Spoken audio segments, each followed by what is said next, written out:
toi. J'imagine que c'est partout avec tous les confrères, toutes les spécialités. Là, il y a un investissement personnel. On les suit par téléphone, on nous demande d'aller faire des bilans qui font quand même vite, qui doivent faire 1 à 2 fois par mois. Et c'est là où ça bute complètement. Parce que pour plusieurs raisons. D'abord par manque de moyens, c'est des gens qui ne sont pas assurés, qui ne savent pas ce que c'est qu'aller déclarer à la mairie, qui n'ont pas de carte, qui ne savent pas qu'ils peuvent avoir cette carte Chifa déjà. Le deuxième souci auquel on est confronté, c'est qu'ils n'ont pas les moyens de se déplacer en ville, à plus d'1 heure d'un laboratoire. Quand ils y vont, ils doivent prêter de l'argent, parce que dans les laboratoires, rien n'est gratuit. Donc, nous qui a un petit programme de collaboration, ne serait-ce avec un laboratoire par région, avec l'État, ces gens-là ont peut-être une possibilité d'avoir une carte spécifique qui dira, bon, on peut leur faire les bilans à ceux-là spécifiquement où il y a un arrangement avec la patiente qui est revenue malheureusement avec une hémorragie. Elle avait perdu son bébé par une hémorragie cérébrale. Elle a été mais on n'a pas pu faire mieux. Le troisième problème, c'est le niveau d'inscription. Les gens qui font les bilans, on nous appelle. Oui, madame, alors les bilans, je ne sais pas lire. Allez voir le voisin. Ils ne savent pas lire dans notre village. Madame, donc, on attend que le mari aille chez l'imam et qu'il puisse lire les bilans. C'est-à-dire que là, c'est vraiment un problème de est-ce qu'il n'y aurait pas, en plus de toutes ces caravanes qui permettent de faire des diagnostics, c'est vrai, d'orienter les malades, mais ce qui reste insuffisant, pourquoi est-ce qu'il n'y aurait pas, par exemple, un recrutement de médecins généralistes dans ces régions-là? Nous avons beaucoup de médecins généralistes qui se retrouvent au chômage pour des raisons X ou Y, parfois familiales, hein, tout simplement, parce que les parents ne veulent pas que la fille aille à l'hôpital dans les grandes villes. نولي النهار يمكن نولي النهار الله يبارك. Il y a ceux qui ne veulent pas se spécialiser, qui restent au même là. Justement d'aller 1, 2 ou 3 fois par semaine dans ces régions-là qui sont déjà repérées avec un moyen de transport. اوه جات ماشي بلايص هكا والله متحمل والله العظيم متحمل. كاين اللي داير براكا بصح دايرها ماشي قاعد فيها يسمع الجنة ولا حاجه يروح. كاين هكا الدواوير تروح ولا الكلفم وتيفرغ كورسات نحبس نقعد نشوف جبل هكا سكنت تحت. Il faudra imaginer un mécanisme, parce que c'est des gens également qui n'ont jamais de crédit sur le téléphone, qui n'ont pas d'argent. Et donc en cas d'urgence, comment faire? Il n'y a rien à faire. Ne pas en créer d'autres. C'est juste l'équipe qui sont déjà sur place et les médecins généralistes, les médecins spécialistes, déjà il y a la proximité. Vous voyez, on se déplace vers ces gens-là. L'intérêt, c'est de renforcer ce travail commun. C'est une fois le médecin est là-bas, c'est le moment de donner une éducation sanitaire. C'est-à-dire c'est à lui d'informer, d'éduquer le malade, de lui donner toutes les informations nécessaires pour qu'il y ait un bon suivi déjà du malade, une bonne orientation du patient pour qu'il ne va pas aller voir le chef de Kabila. Vous voyez, donc c'est ça l'intérêt de l'équipe mobile.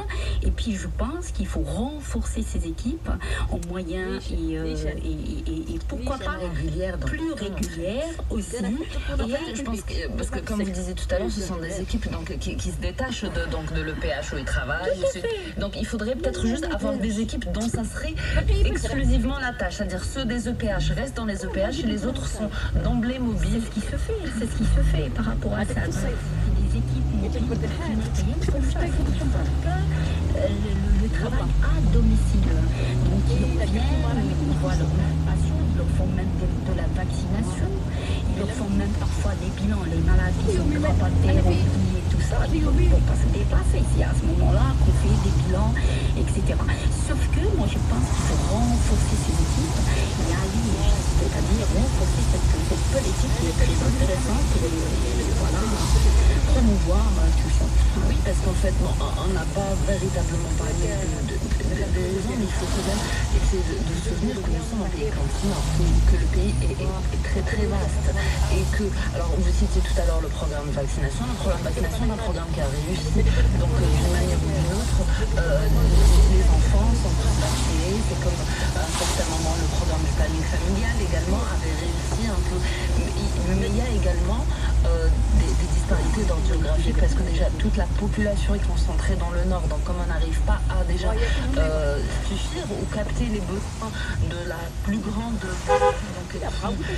qui réclame, les autres deviennent silencieux, invisibles. C'est ça un peu le piège. Oui, d'ailleurs le médecin, le docteur, la fille du il a un problème d'analphabétisme,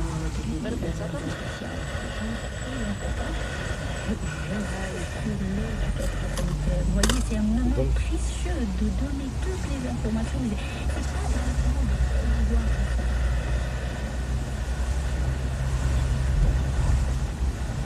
Tout à fait.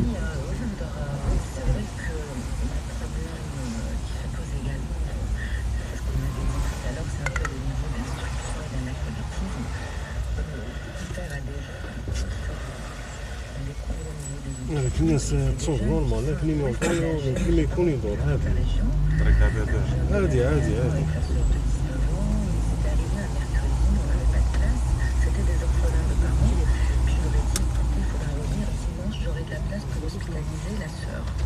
Et là, le garçon qui regarde la secrétaire à 21 ans et qui lui dit c'est quand dimanche.